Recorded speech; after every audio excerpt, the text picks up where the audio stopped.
Most fly fishing gear is designed for comfort. Some of it is designed for performance, and very little of it is designed for survival. Grundéns didn't start in fly shops. It started in the North Sea, building gear to keep commercial fishermen alive in freezing, spray-heavy weather and conditions where mistakes don't get a second chance.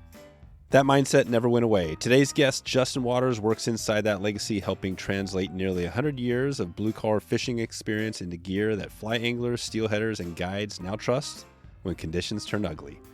This is the Wet Fly Swing Podcast, where I show you the best places to travel to for fly fishing, how to find the best gear and tools to prepare for that big trip, and what you can do to give back to the fish species we all love. In today's conversation, we're going to talk about why durability matters more than features, how guides actually destroy their gear, and why some of the best fly fishing insight still comes from commercial and conventional anglers. By the end of this episode, you're going to find out how Grundéns made the jump from crab boats to fly fishing without changing who they are, what the Vector Wader was built specifically for, and how anglers abuse this gear. We're going to find out about commercial fishing jackets, how they became standard issue on steelhead drift boats, and why community conservation and showing up are what matters most in marketing. If you ever wondered what fly fishing looks like when it borrows its toughness from the hardest fishing jobs on earth, this episode is going to connect the dots. Here he is, Justin Waters. You can find him at grundens.com. How you doing, Justin?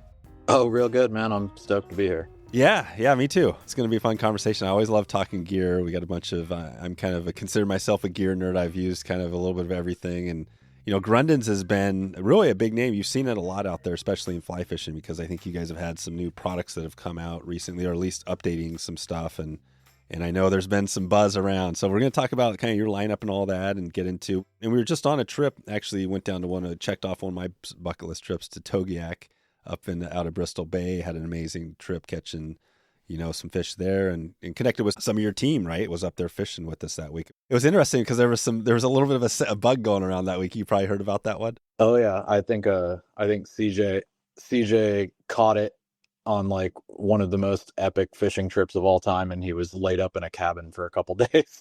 It was so rough too. And I remember the one morning, cause I got it too. Oh no. Yeah. I had it and I was just like, all right, now what do? Do I basically sit here or do I, just like, I got out that morning and the funny thing is I landed like my best fish that morning into it. Yeah, that's kind of the worst. Like when you have like the dream trip and your health is what knocks you out. Oh, I know, but it was all good. It was a great trip. And so we're going to talk about that a little bit on Grundéns, but maybe take us back real quick on fly fishing. Have you been fly fishing? Have you been doing this a while or what's your experience there? Yeah, I've been fishing my whole life. I mean, I grew up in Homosassa, Florida, Crystal River, Florida area. And I've been, regular spin fishing, all that kind of stuff, flats fishing since I was a little kid, bass fishing, all that. But then I moved up north and up to Wisconsin and found an old fly rod in a barn and taught myself how to do it. And then moved out west and in the early 2000s and ended up working for Mike Lawson and guiding out in Yellowstone and then back out here in the Puget Sound for about 2 decades and been doing it ever since. Wow. That's it. Yeah, that's a good chunk of time. So back to Lawson, I love the connections because obviously Mike's an all-star out there, been doing it forever. And we'll as we go, there'll probably be some connections. We've got definitely some podcasts with him and others we'll put in the show notes. But so that brings us back. So Florida, up north, and then out west. And when was your connection kind of to the Grundéns? Is that more a recent thing with them? Because you've got a pretty cool story about how you connected to them. Let's hear how that all happened. Yeah. So Matt and Mike Jackson are locals here in Paulsbo. I was guiding Puget Sound and I took them out one day fishing and they were trying to tell me about this company. And again, I grew up in Florida. So they were like, the orange rain gear. And I was like, yeah, I have no idea what you're talking about. They're like, from Deadliest Catch. I was like, yeah, I only care about fishing. Like, I don't watch TV. Like I just didn't know what it was. And obviously everybody, when you say you work at Grundéns and they go, what's Grundéns? And you go, Deadliest Catch, the orange stuff. Everybody knows what you're talking about. It didn't work on me. Yeah. So you didn't know at the time, you hadn't heard of Grundéns or just didn't at all? Well, I knew what it was. I just didn't know that I knew. So I had associated Grundéns with like the white rain gear that all like the offshore and commercial guys in Florida wore, like the white rubber stuff. I just didn't put it together that it was this stuff, that it was, that they were talking about the same thing, just in a different color. It's famously the orange bib everywhere outside of Florida. Oh, so we fished all day, and I eventually I caught. They laughed. They were like, "Where are you from?" You know, all that. We really hit it off, and then I took them fishing a handful of times, and they when COVID hit, they heard that Washington shut they shut fishing down for like 3 months or something like that. And then when they opened it back up, they closed guiding down for another quite a long time. And I was good at guiding and I made a pretty good living doing that, but I did not make the good living because I was good at accounting. And I did not take advantage of any of like the COVID bailouts or anything like that, unfortunately. And at the time, unfortunately, it worked out great. Mike heard I was like chopping wood for customers and like just trying to figure out a way to make a living. And he called and he was like, "Hey, I heard you're having a hard time, like, kind of you know, Grundéns has been helping fishermen forever. Like, why don't you come work for us and we'll find stuff around the office for you to do." I was like, "Oh man." I mean, truthfully, like the Jackson family, the owners of Grundéns are like just great humans and they really stand by what they say. And they had me in customer service, and I don't know if my reputation precedes myself, but I kind of have a reputation for being a pretty good talker. So customer service worked out great, but they immediately realized like, "Hey, let's bring you over to marketing. Like we need to be talking to fishermen, not and that was kind of my niche, and I've been over here as the community marketing manager for ever since.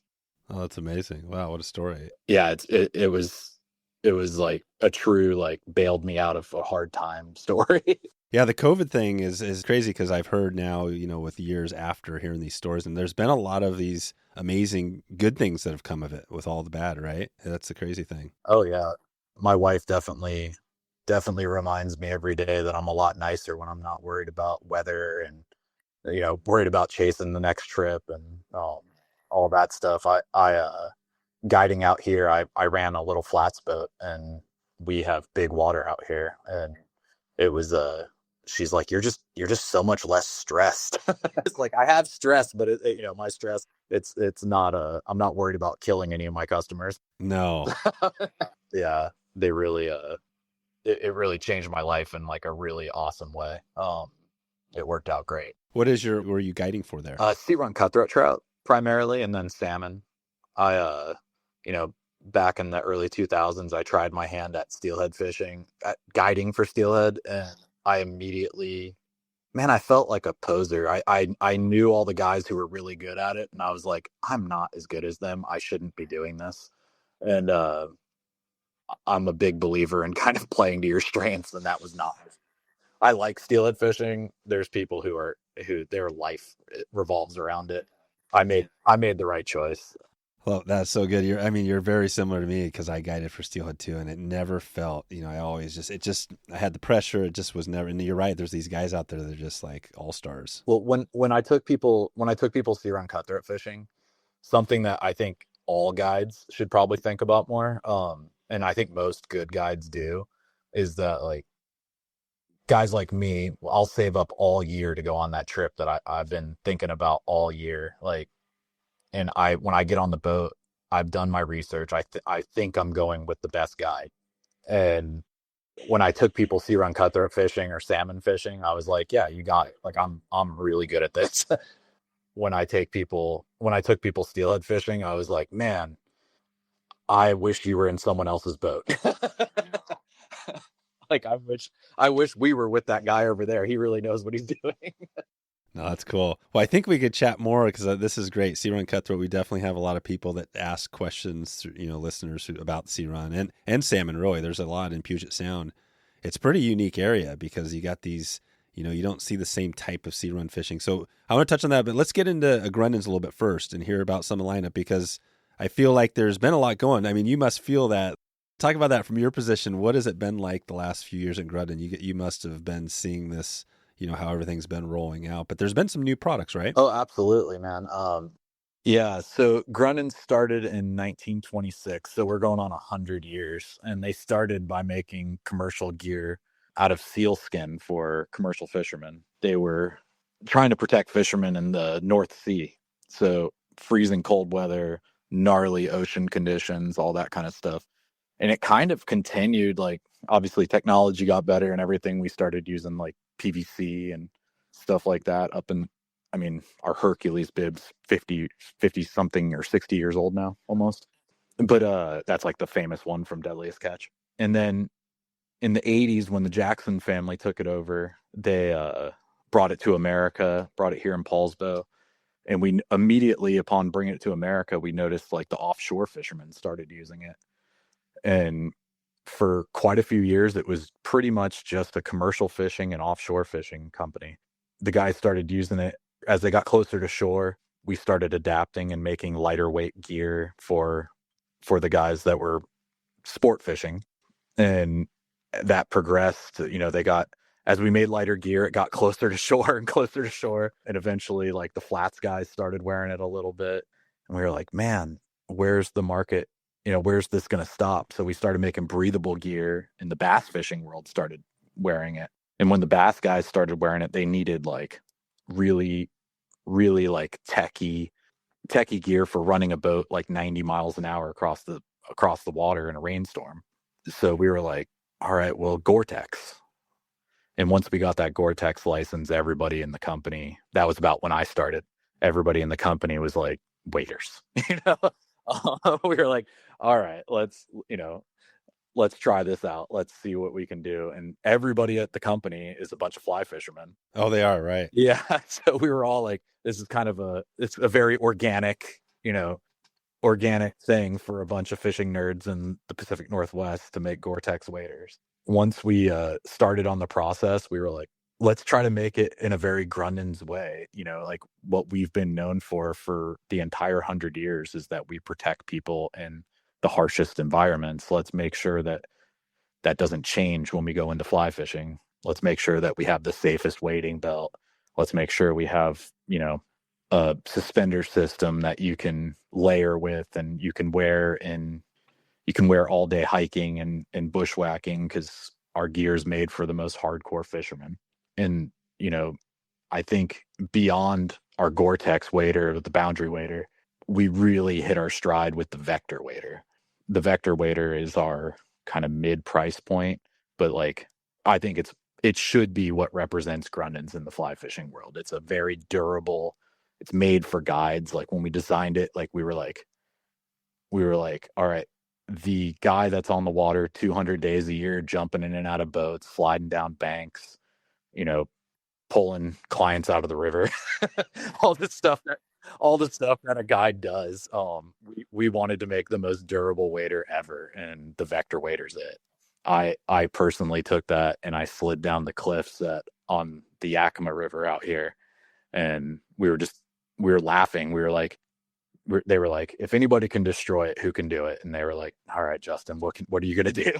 And I slid down the cliff, like on my ass, slide down the cliff, and then I went and sat in the river, and I was like, I didn't destroy it. Like I couldn't believe it. I was like, all right, this stuff is unbelievable. The material did everything it was supposed to do. And no, the waders, it's a cool story, especially the history, because when you look at waders, there is a time you can go back when, I mean, it was even before my time a little bit, but there was rubber waders back in probably the like 60s, somewhere in there, before they actually had the neoprene, right? Yep. And I'm not sure who was making them, but there were definitely these super. So they were around, but the evolution, neoprene was there, and then eventually Gore-Tex. I can't remember when that started. It was probably in the 80s, I'm guessing, right? Somewhere in their 90s. I think in the 90s, yeah.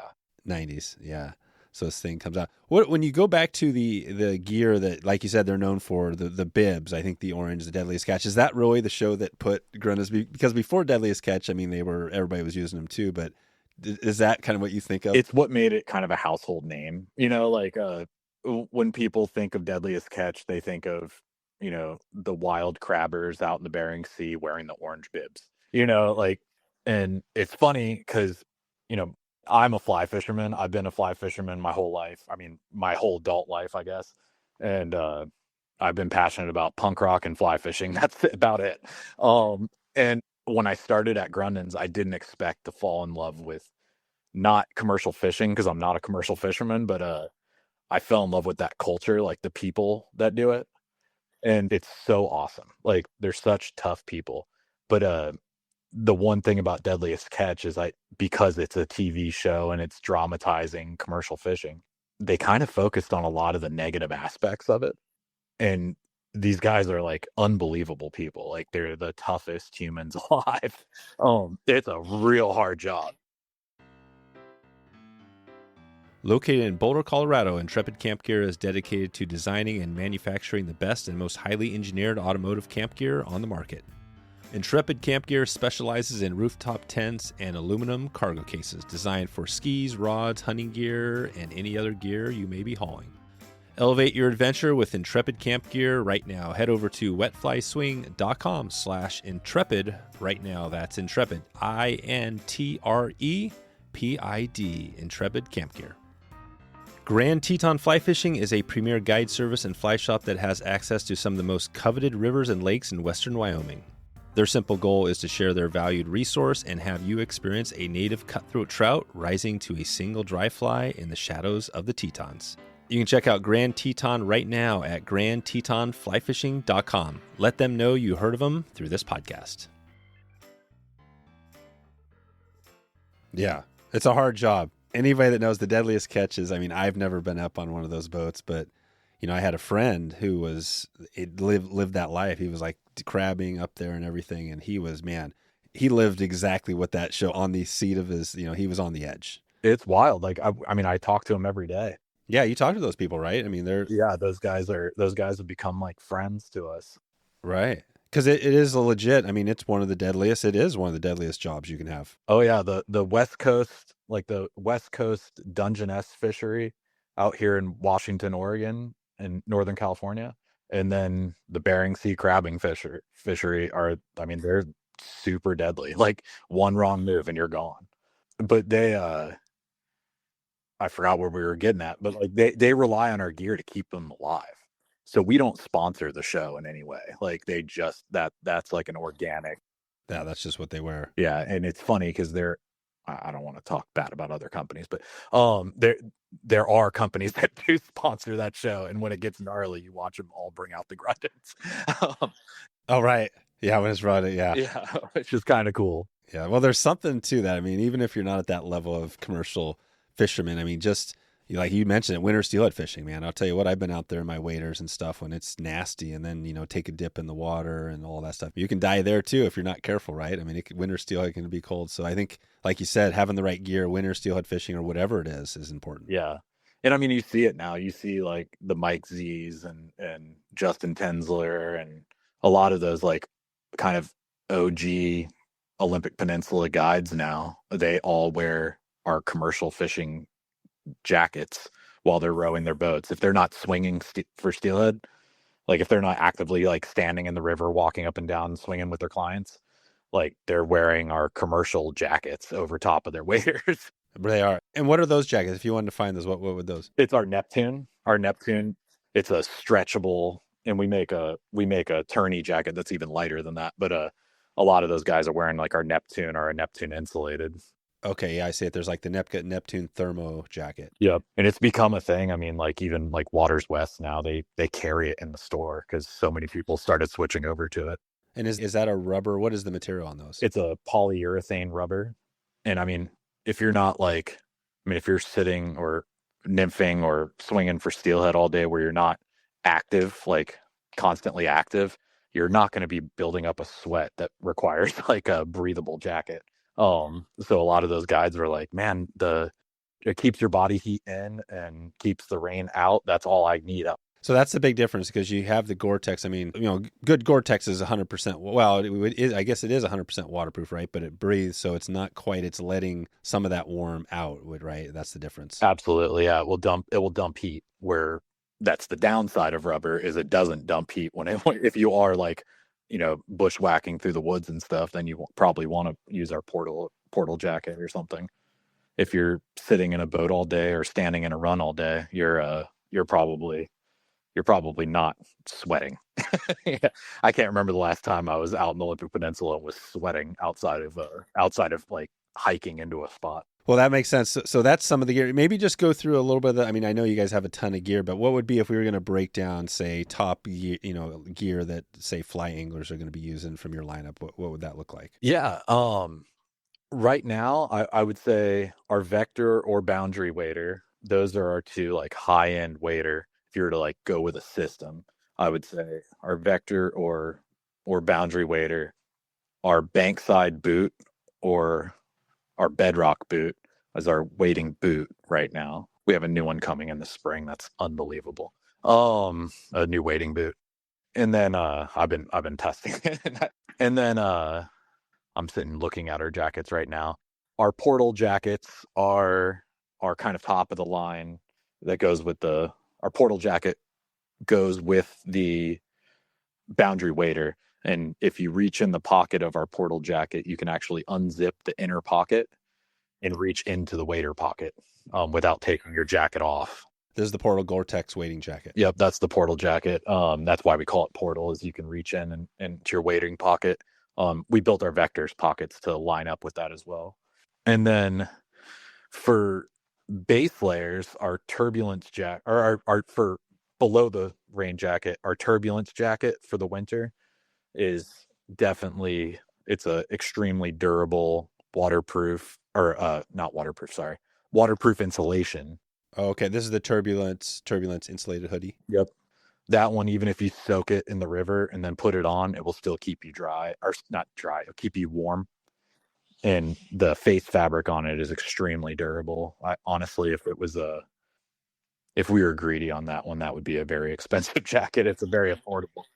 Yeah, because it's like 220, which isn't bad is that a down or is that a synthetic? It's a synthetic. It's called G-Loft. Synthetic down. Yeah, it's called G-Loft insulation. G-Loft. So if it gets wet, it's not the end of the world with that thing. Exactly. That's always the X factor. I'm not sure what you guys have on the downside of it, but I mean, down, if wool, some of those natural things are like the greatest. But like with down, if you get it wet, man, you're in trouble. Yeah, we don't even make it. Our one, like, I would consider Grundéns like a blue collar premium brand. Like the price of premium of down, if we want it to the quality that we kind of require everything to be, we would have to charge a lot of money for it.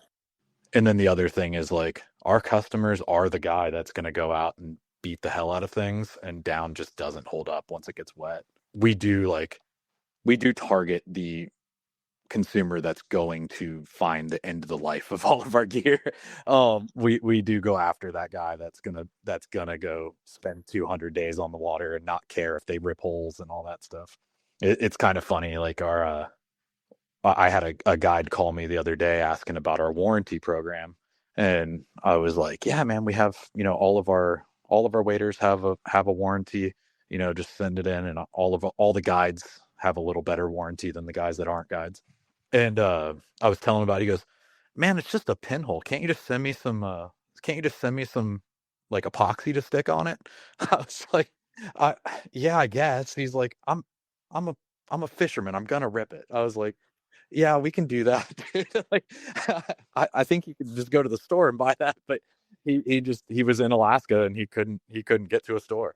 Yeah, it was just funny the way he said it. He was like, I don't need a new pair of waders. I just have a little hole I need to patch up. I was like, yeah, and then at the end of the season, call me up and we'll figure it out. But yeah, our guys do find the limiting factor of every piece of equipment, which is cool. Well, that lines you out. I mean, you got the waders, the boots, the portal jacket, the turbulence, and that's kind of the full outerwear, right? Yeah, totally, for outerwear. And then we make our Cryol pant, and I mean, my favorite like editions is like our Bering Sea pant and hoodie. They're made obviously for commercial fishing, but like if you're sitting in a boat or ice fishing or anything like that, like they are cozy warm. They are. They are like fleece pants. Yep, the fleece pants and jacket or hoodie. They're super super warm. Oh, and look at in a great price, like $130 for a super nice. Like I said, like our brand's kind of the blue collar premium. All of our stuff, we know we could charge more. We just don't. It kind of is like what I don't know. We want to support fishermen, not get rich, I guess. One day, maybe. One day. Right. Well, some of this stuff I know I've heard, like the waders, the Gore-Tex, it's like, there's some things that, like the zipper, the piss zip, right? That's not a cheap thing to put onto waders. And that's going to just cost you more. Yeah. Yeah. It is wild on how much of a difference it makes, the difference between a zip and a non-zip wader. I mean, if you're on the water more than a couple days a year, you're going to get the zip wader. Yeah, you are. Well, especially in the cold, like you said, the cold environments, because if you got all these layers, man, that's so annoying. Oh, it's a nightmare. It's a nightmare. Yeah, it's funny. I fought it for so long, and then I think back in the day, I think Patagonia gave me a pair of waders, and they had the zipper. And the second I put it on, I was like, I'm never going back. I am now spoiled. Yeah. It's true. Yeah. With some people that are a little vertically challenged, that maybe for just waders in general with the piss zip, it maybe doesn't go down as far as it needs to at times, right? Yeah. There's the joke there, but yeah, right. Exactly. I'm not making it. Yeah, that's right. So this is good. So we got a good lineup here. Anything else we're missing just on, if you want to talk about some of the gear with Grundéns you want to give a shout out to? Yeah. I mean, another thing, like our footwear is like kind of a thing that sets our brand a lot apart from a lot of other brands. Oh yeah, well you got the footwear, the shoes we haven't even talked about, right? Those are like synonymous with the water. What do you guys call your shoes? Your boots? Our deck boots are either our ankle boots or all the way up to our full like on deck work boot. We that is something that sets us apart from most fishing brands. Is like for a lack of a better way of saying it, we've kind of become a footwear brand. We didn't exactly, I don't think that was anybody's intention, but like it's just we make really good footwear, and it's become like a big thing for us. What makes a good, and I've heard this because I'm not, obviously haven't been guiding for a while, but I've heard guides that are out there and they love using the, like not even waders, like going bibs with boots and like, especially if you're on a boat. Talk about that. What makes that boot? Like if you're on a boat, what are you looking for there? Yeah. So I think one thing for sure is like the support in the footbed. Most boot brands, they're all boot brands pretty much are made like, I'm trying to think of how I could say this on a podcast for people to understand what I'm saying. The way they get support is like a baffling system in the footbed. Most brands use that baffling and just have air inside of it. So if you've ever walked behind someone that has like a pair of deck boots on and it almost looks like they have a flat tire, and they all wear out kind of the same, we prevented that by filling ours with EVA foam so that you never, like, if you get a pinhole, it doesn't let the air out and give you that like flat tire. Almost like an old pair of like Nike Airs. If you pop that hole, how it would like kind of look goofy. Well, you definitely feel that under your feet, especially if you're standing in like a center console all day or up on a pulling platform all day. But a lot of guys now, like on a lot of guides who are guiding like Arkansas or something like that, they're not wearing waders. They're putting their drift boat in, they're hopping over the bow, walking to the rowing seat, and that's where they're at all day. And they're telling their clients to throw big streamers and catch big ass brown trout. And they have big nets with long handles, right? Yep. And they're never getting in the river anymore. So if you can get away with not wearing waders, why, a bib is way more comfortable. Yeah, it's interesting. I've been into always the school because I just love waders, and I've always just worn waders. I'll put them on the first of the day, wear them all day long, and you stay warm in them too, right? Because they're Gore-Tex. But I have heard one of those guys that was telling me about he wears the deck boots. He was saying that especially when it's really cold, waders and the way the boots are set might keep your feet colder than if you're wearing the boots, right? So because you're not do you understand? You guys probably talked about that a little bit there. Yeah, totally. And I think that's why because in a deck boot you have a lot more play around your feet. Yeah, that's what it is. More play. It's not, you're not frozen. You're not hard and frozen to a stiff thing. You've actually got room to move. Yeah, stocking foot's going to squeeze your foot. Especially if it's frozen or super cold out, you're going to be just sitting there in your boat with frozen feet versus, you could go this other option. But yeah, you guys kind of have both. I mean, it sounds like you got both options. You find with the anglers that are getting your stuff, I guess you see people buying all these products that we've been talking about. Yeah, I mean, what's been awesome is like, I think because we're not just a fly fishing brand, we kind of, I mean, our slogan is "We are fishing." As long as you're ethically fishing, we're into it. I mean, everything from ice fishing to Bering Sea to fly to offshore, and I think we see way more crossover in product because of that. Because if you do follow Grundéns at all, you kind of get exposed to it by proxy. I also think, I mean, correct me if you've seen this, but like the guys who do other fishing, like I'm gonna get crucified for saying this, but like if you look at the Midwest fishermen, like if you look at like an angler from Michigan, those are some of the best fishermen in the world because they're exposed to so many different kinds of fishing. And like if I were to build a Olympic fishing team, it would probably be a lot of Midwest guys because they're doing a lot of different things. Yeah, that's right. No, we have heard that a lot. I think we have heard people, whether it's, you name the person, Kelly Gallup or whoever out there, the people that have an experience in conventional fishing, steelhead fishing too. I mean, because you get a lot more opportunities to learn about the fish, the species, right? Yeah, I went and I was swinging flies. I was super lucky to be swinging with Ed up at Waters West and Justin Tensler. Justin Tensler is a fly fishing guide who also does conventional tackle, or a conventional tackle guide that also does fly fishing, depending on how you look at it. But he's amazing. But because of like running jigs through runs and everything, he just knew where fish stood. So like we would go up to a run and I would start at the top and he would go, "Don't start there. There's no fish up there. Start here." And I'm like, we got to hit so many more spots because he knew, because of running jigs and everything through, he knew where not to fish. Yeah, which I think is way more important than knowing where to fish. But and because he does everything, like I don't know, I think Grundéns lines up really well with his style of fishing.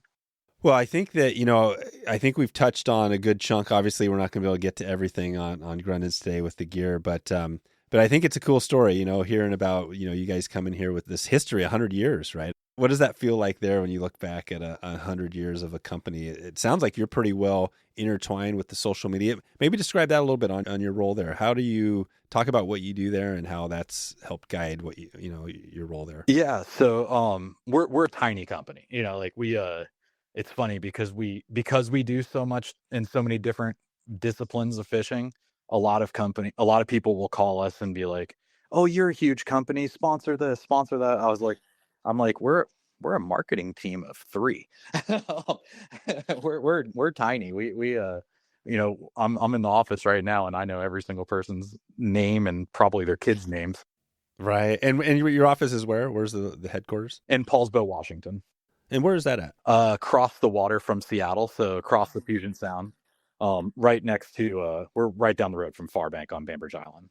But we being a tiny little company that kind of projects that we're a lot bigger than we are. It does. Yeah. It seems like from the outside, and again, this is my first time I've chatted. I didn't talk that much with the guys when we were at Togiak about, any of the details, but yeah, it seems like you guys are a really massive company just because your name is kind of out. But I guess again, if you're in the fishing, you're going to see Grundéns because you're out there doing, like you said, everything. Yeah, and it's like a blessing and a curse, right? But I forgot what you asked me there. Oh, my role. Yeah. So I'm the community marketing manager, but being a tiny little company, my role kind of, I'll help out customer service. I do pretty much I touch most of the different jobs of marketing, but primarily I run our community. So like I do events, I do our ambassador team, our pro teams, and then I do a lot of our communications, obviously. But yeah, it is like a really big thing for us to be part of the fishing community. It's kind of, I use this all the time internally here, but I say like when we show up, we win because we are authentically just a bunch of fishermen that run a fishing company. Like we're not like a bunch of investors that work in a fishing company or anything like that. So you guys are everybody there is pretty much in the fishing, whether that's, you name it, some part of it. Yeah, and we love it. Like whether we go down to Louisiana, we did Venice, Louisiana for offshore fishing, and then we were over in Hopedale fly fishing the next day. And we did events at both places and threw a party for the guide community. And we really try to celebrate the people who have like dedicated their lives to fishing. Yeah.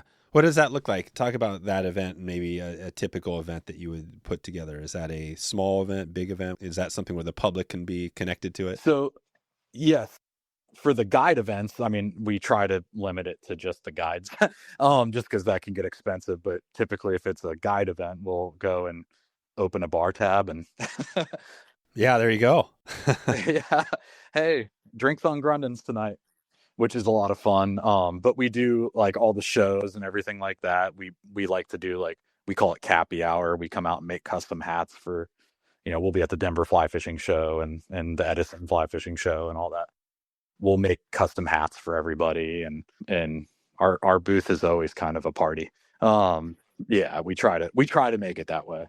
And what are the custom hats? I haven't seen these. Yeah, so we'll print a bunch of like patches that are relevant to the Denver fly fishing scene, and they'll say Grundéns, they'll have trout or flies or stuff like that, and then you can pick whatever kind of hat blank that we have there, and we have our hat press there, so we'll heat press all those patches onto the hats for people as they come by the booth, and you leave with a free custom hat. That stuff definitely works. I'm holding, it's funny because I've got this cup here that's a Yeti cup, and I got it at the one of the shows. I can't remember which one. It was quite a while ago, but and on it says businesses for Bristol Bay.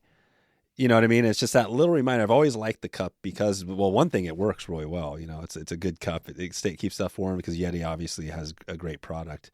But then, that little part about Bristol Bay, which again is a good reminder that their partnerships probably, and you guys probably, I'm sure, think about that stuff too, right? These partnerships. Oh yeah, that's the other part of my job is I run all of our partnerships with like nonprofits and things like that.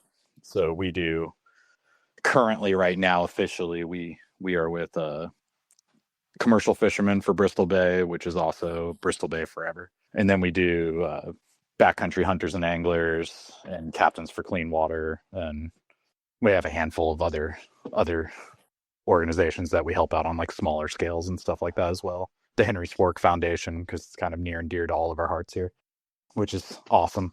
It worked out that like all of us just love that river. Nice. Well, I mean, again, you said it. I think that it's always important to, the community, the connections to these nonprofits, and, we're trying to do some of the same stuff. I wanted to talk again, the fishing, right? We mentioned that at the start. Maybe tell me, let's swing to that a little bit on the guiding. Like you did that before. Are you still getting out fishing as much as you were before you started with Grundéns? No, I wish. Unfortunately, I mean, even back then, like I was fishing a lot, but I was fishing like through customers, not as often as I would like being on the pointy end of the boat. But no, I still fish. I still fish quite a bit though.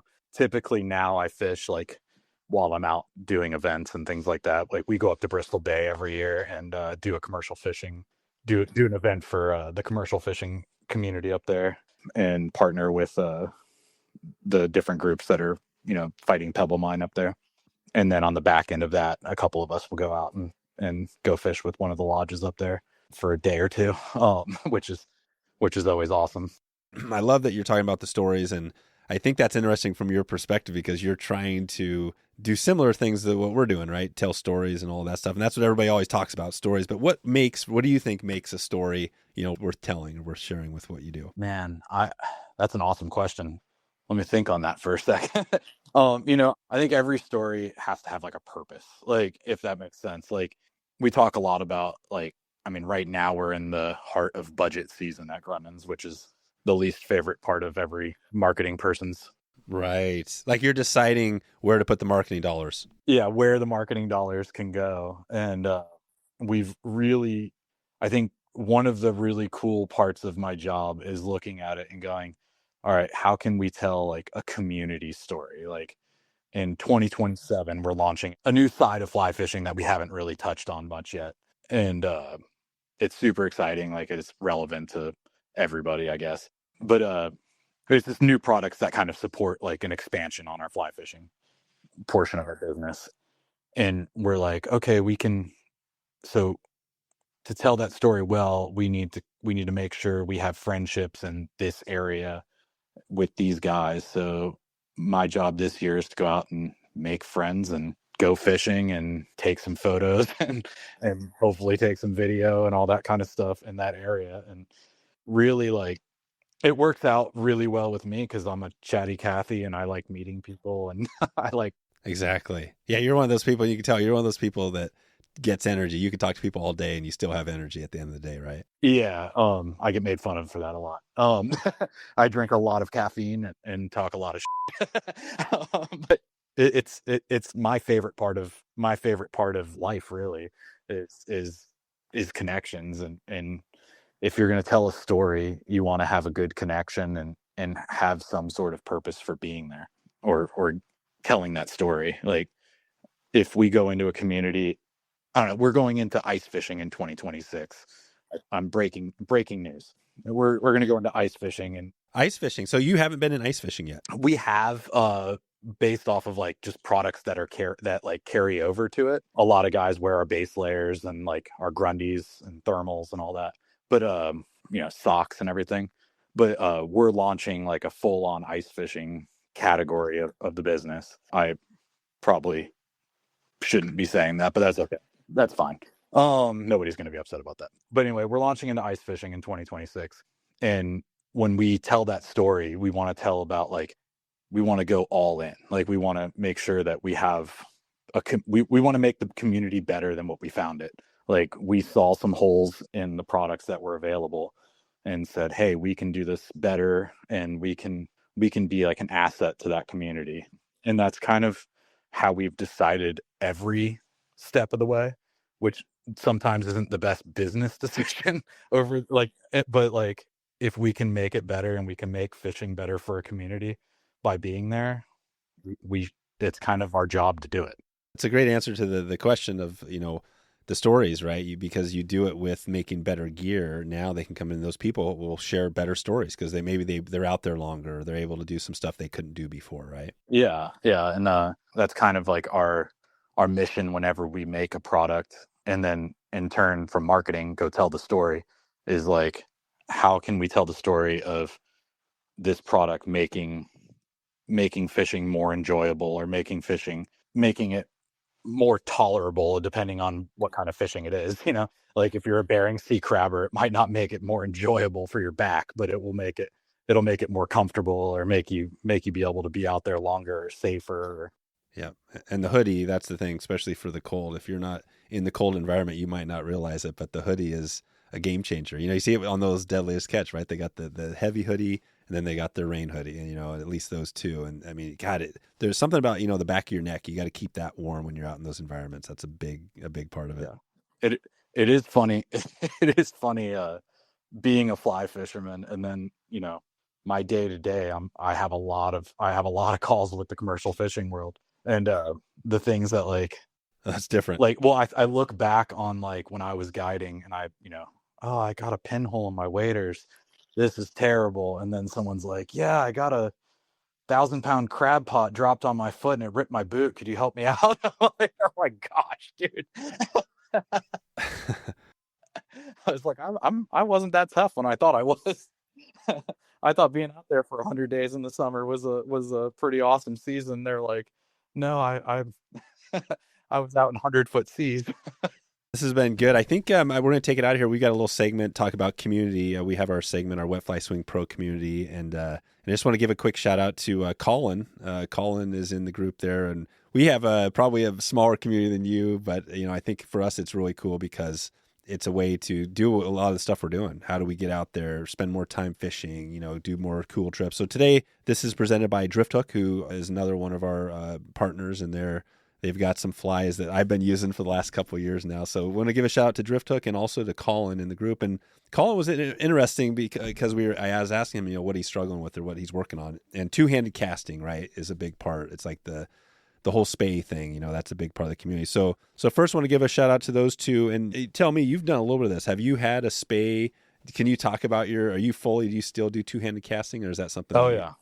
Yeah. It's kind of why it's one of the few reasons why I love steelhead fishing. I love casting spay rods. Like, I think it's just fun. I'm definitely not as proficient as I am with a single hander, but I still love it. And it's a lot of fun. Yeah. What's been do you remember, your journey there? Has it been, has it been going for a while? What has been some struggles? Are you doing, like, what's your rod? What's your go-to steelhead setup?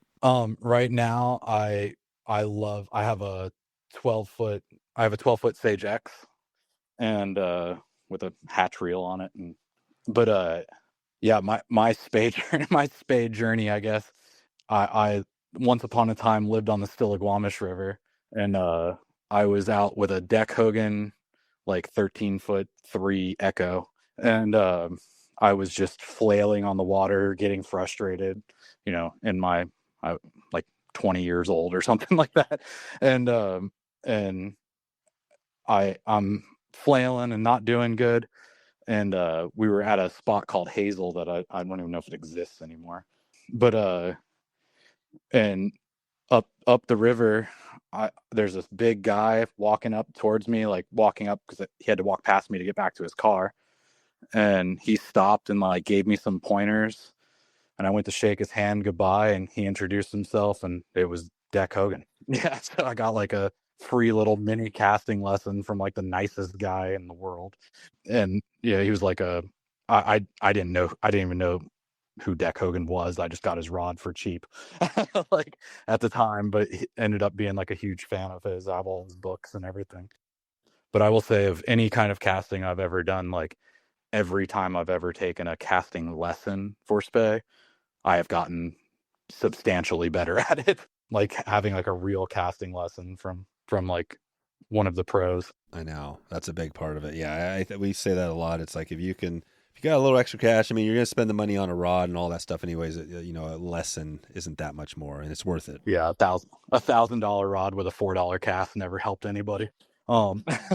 Yeah, I do a trip to Yellowstone every year, and I get to fish with I get to do a little fishing trip. We kind of have it with a guy, Matt Clara, and yeah, and he's taught me a tremendous amount. Part of it is just watching him cast, and then part of it is him like taking the time to show me different things with trout spay, because that's new to me. I've recently got into trout spay, which is a tremendous amount of fun. It's like a whole new world for trout fishing. Discover the Montana Fly Fishing Lodge, nestled along the federally designated wild and scenic East Rosebud River with 1.5 miles of exclusive private frontage. Their all-inclusive luxury experiences combine world-class fly fishing on legendary waters like the Yellowstone, the Bighorn, and Stillwater rivers with rustic elegance in their spacious lodge and luxurious canvas cabins. Beyond fishing, explore the stunning Absaroka Beartooth Wilderness through guided adventures, or simply relax on their outdoor fire pits surrounded by quaking aspen and cottonwoods. With capacity for up to 18 guests, private Spring Creek stock trout ponds, and a fully equipped fly shop, every detail is designed for the perfect Montana escape. You can book now and experience that ultimate combination of responsible fishing practices, breathtaking scenery, and unmatched hospitality at Montana's premier fly fishing destination. You can head over to montanaflyfishinglodge.com right now and check in with them and see what they have available. That's montanaflyfishinglodge.com. Yep, definitely. Yeah, trout spay is big too. So, well, this is good. Let's do a couple of questions. I got one random one, then we'll take it out of here. Let's go to the sea run, because I think we're talking about that. Talk about a little bit of how you do it out there, the sea run, and is this off the beaches in a boat? And then give us a couple of sea run tips. If somebody's listening, they're going to be up in the Puget Sound. What would you be telling them? Yeah, so sea run cutthroat is the cutthroat trout that spawns in the rivers, goes out to the saltwater, lives its life in the estuaries and the of Puget Sound and Hood Canal. That's where we fish them anyway. They're from Alaska all the way down to California, but where we fish them in Puget Sound and Hood Canal, preferably Hood Canal because it's the most beautiful place in the world. We fished them for years out of the boat and off the beaches. But I think one like giant misconception for cutthroat fishermen is that like I don't think they realize that once they hit the saltwater, for the most part, they're like an apex predator. So like they're feeding pretty ravishly in any month that's not hot.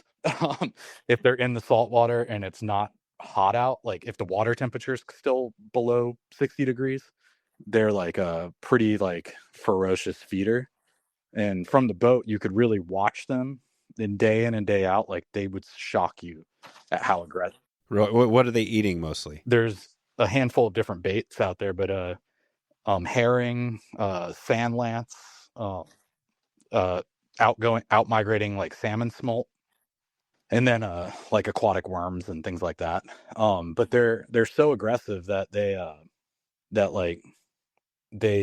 almost look like they're trying to get caught if you're fishing them correctly. So like my wife and I fished together for years. My wife is a Britta Fordyce, the fly designer, and we fished together for years for him, and we fish very differently, but we've like established like I used to say you have to fish faster. Like I strip really fast and she would strip really slow.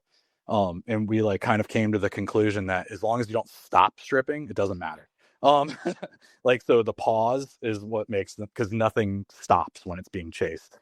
Oh, so they don't like the pause. So that's the funny thing, because the pause, so sea run do not want the pause. You don't need to pause. No, that's like the big thing is like be aggressive while you're fishing. And like, and then they want moving water, and anywhere where there's moving water adjacent to a place to deep water. They want to chase bait up on the flat, but if the flat has like a drop off nearby, it's probably pretty good fishing. Oh, okay. So that's where you want a beach. If you're on a beach, you want to get one with a little bit of a drop off. Yep. And then if you're on a boat, you want to be off the drop off so that the fly will drop. And typically the bigger fish will sit right on that edge, almost like a trevally or anything. What lines are you using for those guys? I've always been a big fan of like a type, if you're off the beach, an intermediate or floating line, but an outbound short. And then if you're on the boat, a type 3 with the outbound short. I just think that line it's the perfect line for what we do, like throwing flies with some weight on them, that they're small but they're weighted. And that outbound short's just such a pleasure to chuck really hard. And a lot of times it's windy or whatever, the outbound short will still get it out there. Yep. And what's your what would be one fly you'd use out there for the sea run? I love the Rio flash drive. That's like it's a cone head bait fish with a lot of flash in it. And that cone head I like better than dumbbell eyes, because I feel like dumbbell eyes get caught in the oysters. And the cone heads you can pull them out of the oysters easier without snapping your line or cutting your line on the sharp shells, because they pretty much every flat in Hood Canal is covered in oysters. Yep. There you go. So the cone, yeah, it's a cool fly. It's just basically, and the color wise, does it matter? Like gold, or what's the best color? I would say when in doubt, white. Every bait fish out here has a white belly. And a lot of the cutthroat attacks are from the bottom. They're like real surface oriented fish. They'll chase bait right up to the top. I'll throw a gurgler a lot too, like on a floating line, just chug it along the surface. But those are probably my two favorite flies, is a gurgler, a white gurgler or a white flash drive. Yeah, those are my absolute favorites. And really, if you said this is coming out around mid-February, it's going to start getting good like towards the end of February. Yeah, then the chum fry start coming out around. Oh, is that what happened? So yeah, because these sea run, talk about that just a little bit on the life history. What are they doing? Why is the end of February? Why does that start to get the hot time in the estuary?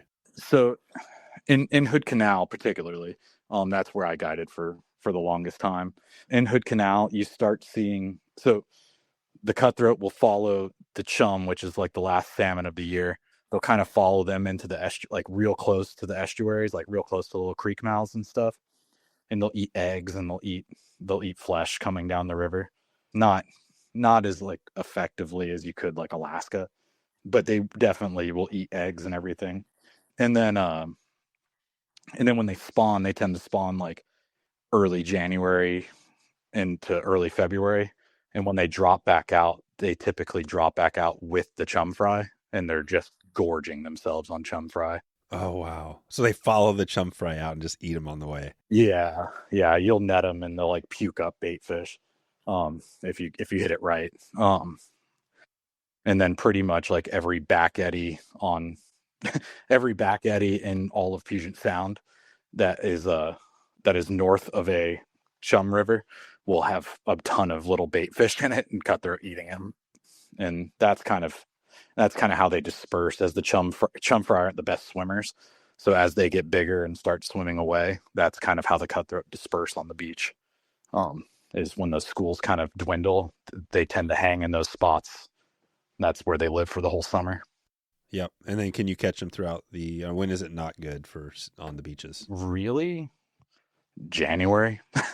January is pretty much like the only time that I mean, it's not bad. It's not like you won't catch them, but it's the worst time of year to be there is probably January. And then if you're living in like the real deep South Sound or the deep Hood Canal, the water temperatures rise.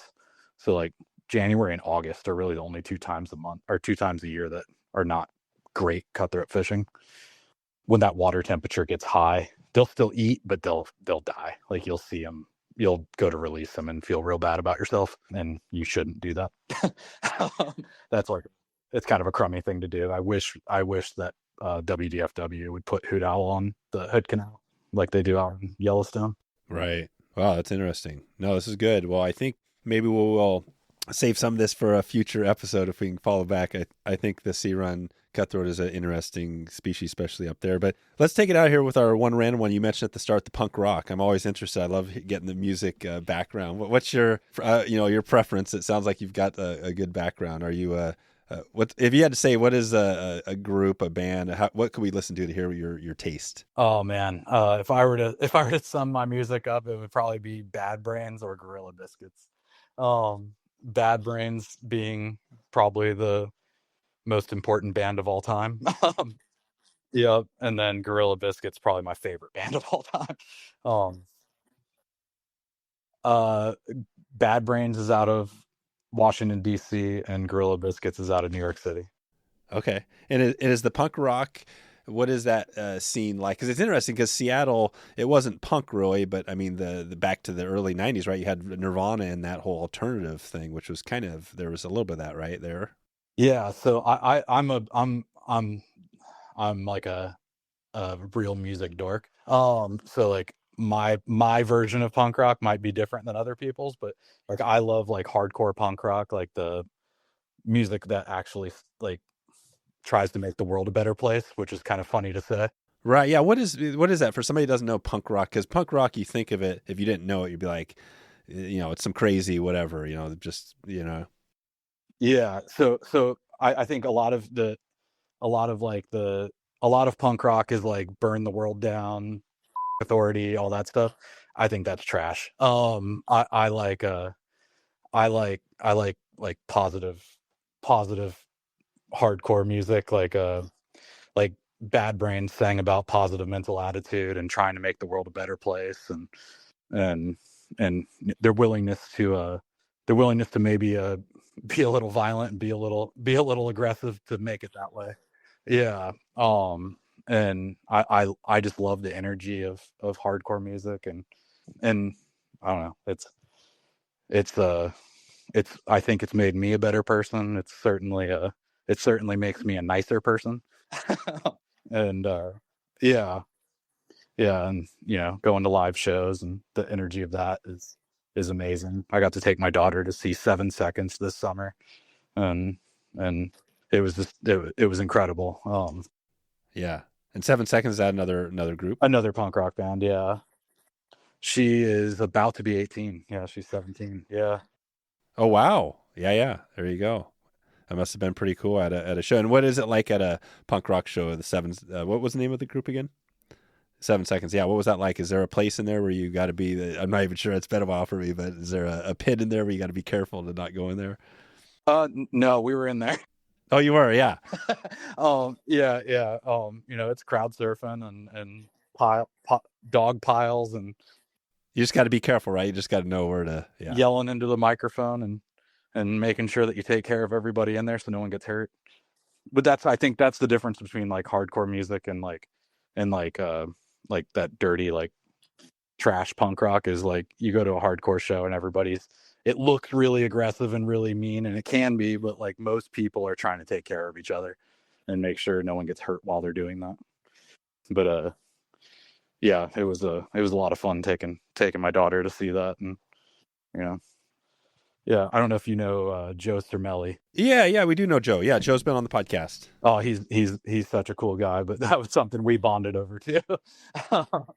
Yeah, he did. Yeah, that's right. Yeah, I can't remember. It's been a while. I think this was a few years ago with Joe, but yeah, he's a super cool guy. Yeah. We there's a group of people, Andy from the Wranglers, and yeah, there's a bunch of guys who are into punk rock and fly fishing. Chuck Reagan is one of our ambassadors. He's the lead singer of Hot Water Music. Oh, nice. There's a whole thing. Well, this is cool. We'll have to follow up with you again on some of the music stuff, but we'll get definitely we'll get Bad Brain. Is it Bad Brains or Bad Brain? Bad Brains.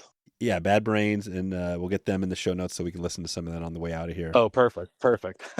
And then we'll get that going. But this has been great, Justin. I think we can leave it there. We'll send everybody out to Grundéns.com if they want to connect, and they can connect with you by social. Right, you're out there. Are you the one that's out there on social media answering questions and stuff like that? I'm one of the two guys that kind of runs our social media. CJ manages the day-to-day, and I'm typically the guy if you jump into our DMs. I'm the person that will respond to that. Cool. Well, we'll send people there. And I did want to mention too, I know I saw Marty and Mia out there. They're definitely friends of the podcast, and they're another set of Grundéns ambassadors.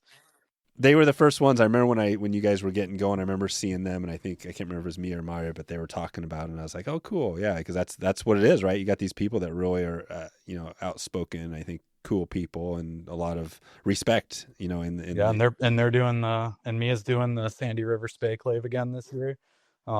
And she's amazing. Marty's amazing. They're such good people, and they work so hard. Again, way better than I ever was at it. Yeah, definitely. Yeah, they got some good stuff going. So cool, Justin. Well, like we said, Grundéns.com, and if anybody has questions, they can take you there. And thanks for all the time today. This has been a lot of fun, and we'll keep in touch with you. Awesome. Thank you. Before we head out of here, just want to remind you, if you haven't yet, check in with Justin. Check in with Grundéns. Let him know you heard this podcast. That'd be amazing. You can always check in with us. Go to wetflyswing.com/pro and sign up there, and we'll get some information on when Pro opens back up for you. And want to let you know, we got some great stuff coming up here, including a Montana Spring Creek trip. Right now, you can go over to, that's wetflyswing.com/flyfish, and you can actually check out what spots are available still for this school and others. That's your best chance to find out what we got going. The giveaway just ended, and we are announcing the winner soon. So if you didn't win, you still got a chance to go on this amazing trip. Let me know, and I'd love to hear from you. All right, that's all I have for you. I hope you're having a good evening. I hope you have a good morning or afternoon, and we'll catch you on that next episode. Have a good one. Thanks for listening to the Wet Fly Swing Fly Fishing Show. For notes and links from this episode, visit wetflyswing.com.